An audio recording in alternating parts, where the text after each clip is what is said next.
30. Having a hard time coping with my wife. 29F. Having cheated on me with our neighbor. 51M. I caught my wife cheating on me over a year ago. I stayed with her for the sake of our children, but I haven't been able to get it off of my mind since. It has been 476 days since I confronted her about it. How do I know? Because every time I catch myself thinking about it, I tell myself, it's only been X days. Maybe you won't think about it tomorrow. So to go back to the beginning, I had just taken on a new project and new responsibilities at work. I was working a lot of hours, 60 plus per week, and was noticeably stressed. It was in May of 2015 that I noticed that she had added a password to her phone. When confronted about it, she told me it was because she was planning my Father's Day prezi and didn't want me to ruin the surprise. About a week later, she came to me and told me that she felt guilty keeping a big secret from me and told me that she was having our neighbor, a contractor, build a home office for me as my present. It struck me as odd, as in our 6 years together, she has never said she felt guilty about anything and always insists that she never regrets anything in her life. Time goes on, her phone is still password protected, and things don't feel right. I see her using her phone and smiling to herself more and more often. But when I ask her what she is doing, she says nothing and puts her phone away. So one morning I wait for her to get in the shower and I grab her phone before it requires the password. I go through her messages and find that she is texting the neighbor, "I am all covered in frosting, you want to lick it off?" There were no other messages to the neighbor, but I found out later that was because she had set up her phone to delete messages after a certain amount of time. I felt uncomfortable with it, but I knew she had a perverted sense of humor, and I thought she would never do anything to hurt me. More time goes by, and the neighbor is spending more and more time at our house, but the office is being completed slower and slower. I can't help but worry that something isn't right, so I start checking her location using Google Timeline. It was at this point that I realized that there are large gaps in her GPS history because she was turning off her phone's GPS. Fast forward to July, and at this point the paranoia is driving me nuts, so I tell her that I need to install new antivirus on her phone. While she has it unlocked for me, I install anti-theft software, so I can remotely turn the GPS back on and set up AT&T message backup and restore, so I can read all of her text messages from that point on my computer. The next day, my mother asks to spend time with them off with my 2 kids, so my wife drops and has the day to herself. I watch my wife's activity from work as she spends the day trying to meet up with a neighbor, but is unsuccessful because he is busy with another job site.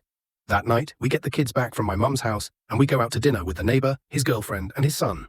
My wife and his girlfriend are having a good time, drinking, laughing, and just joking around.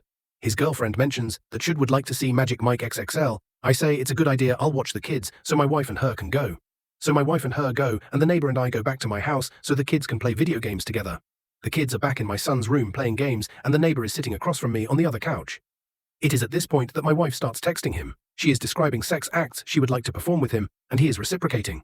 She tells him to check his Snapchat, and at the same time I get a Snapchat from her too, and it is her fingering herself in a bathroom stall.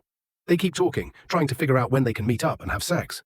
They decide on Monday morning after I go to work, so in my head I had already planned to pretend to leave and circle back to catch them. But then they tell each other that they love each other, and it is all I can do to not leap off the couch and knock him out. But I contain myself and continue reading the conversation unfolding in front of me. Then he tells her, "You're my girl now," to which she replies, "Always have been," ending with him writing, "and always will be." My wife and the neighbor's girlfriend return from the movie, and I ask them politely to sit down. I then ask the kids to stay in my son's room and shut the door. I return to the living room and confront my wife and the neighbor. I say, "So you two love each other, huh?" My wife goes into full-blown denial mode, and the neighbor's girlfriend starts smacking him. I ask my wife if she has been texting him. She says no.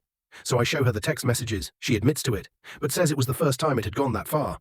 I ask my wife if she has sent him pictures. She says no. So I show her the picture. She admits it, but says it was the first time. I ask her if she is having sex with him, and she says no. Because I didn't wait to catch them having sex together, I didn't have evidence to prove her wrong, so that one stayed unresolved. I tell her that I am leaving her. She tells me that she will make sure I never see my kids again if I do. She planned on using the fact that I had attempted suicide in high school to prove me unfit to have the children. She continues to say that it was my fault for being so busy with work and stressed out that she just wanted someone she could talk to. Then she gives me an ultimatum to decide what I'm going to do, or she will decide for me. The neighbor's girlfriend starts defending the two of them, saying that it couldn't have been serious if they weren't having sex, and that my wife and I are too perfect together to let this break us up. The neighbors go home, and my wife and I argue for the rest of the night about what we are going to do. We go to bed separately, having not resolved anything. We keep going back and forth on the subject all weekend, and finally settle on, we were going to separate temporarily while we figure out what we want. I was going to stay in the house, and she was going to take the kids and go to her mum's house. That Monday, I go to work, and I get text from her in the middle of a meeting with my bosses stating that she had explained things to our kids, but that they were upset, and I need to explain it to them also. I get home from work to find my kids crying. She had told them that mommy had to move out because dad was mad at her.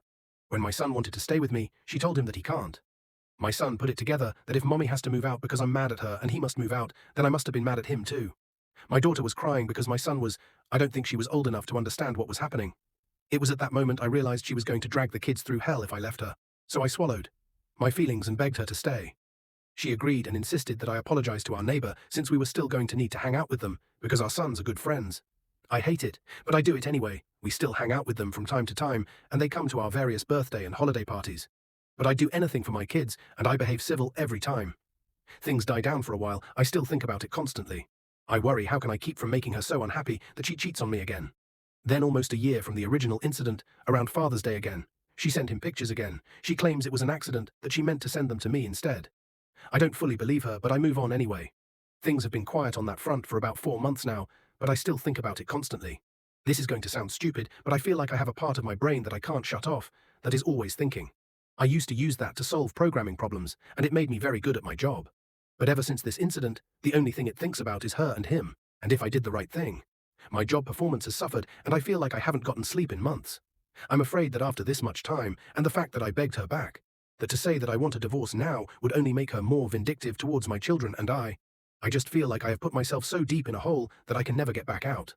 I haven't really talked to anyone about this. I didn't want to talk to my mum about it because I felt she would treat my wife differently and I didn't need the two fighting any more than they already do. I tried talking to one friend about it, but his advice was to put my trust in God. But that was not much solace for me as I am an atheist. So I have no clue what to do with my feelings or how to move on from this. Instead of trying to fix something she doesn't want to fix, she has refused counseling several times in the past. Before this even happened, I am going to get myself and my kids out.